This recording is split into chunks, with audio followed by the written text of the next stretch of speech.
And cut. We got it. আচ্ছা, এরকম বোতল দিয়ে কিন্তু অনেক কিছু বানানো যায়।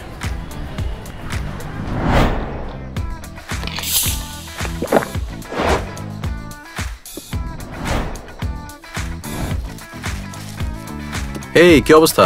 আরে নুহাস ভাইয়া, অপ্রয়োজনীয় জিনিস ফেলে দিতে পারবেন। ও নাইস, আমারও লাগবে এরকম একটা।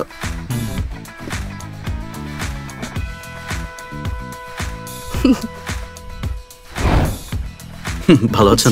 কি হচ্ছে এখানে? হ্যান্ডব্যাগ বানাচ্ছে। দেখি, ভালোই তো হয়েছে।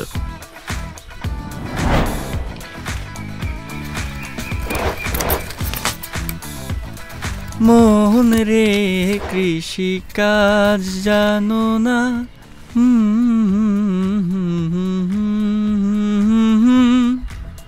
কি খবর ভাই? কিছু একটা করার চেষ্টা। বেশ ভালোই হয়েছে কিন্তু দেখতে। Looks good. বন্ধুরা, তোমাদেরও যদি এরকম কোনো আইডিয়া থাকে, ক্লেমনের পুরনো বোতল দিয়ে ক্রিয়েটিভ কিছু বানিয়ে অংশ নাও ক্লেমন ডু ইট ইয়োরসেলফ চ্যালেঞ্জে। বিজয়ীরা পাবে স্মার্টফোন, মাইক্রোওয়েভ ওভেন সহ আকর্ষণীয় অনেক পুরস্কার। চ্যালেঞ্জে অংশ নিতে আগামী 16 ফেব্রুয়ারির মধ্যে তোমার প্রজেক্ট নির্মাণ প্রক্রিয়ার বর্ণনা, প্রতিটি ধাপের স্থির চিত্র, সর্বোচ্চ 10 মিনিটের একটা ভিডিও চিত্র, নিজের নাম, ফোন নম্বর, ন্যাশনাল আইডি আর ইমেল অ্যাড্রেস সহ জমা দাও facebook.com/clemoncleardrink এই আইডিতে। চ্যালেঞ্জে অংশ নেওয়া যাবে একক বা দলীয়ভাবে। ক্লেমন, অফরন্ত ফ্রেশনেস।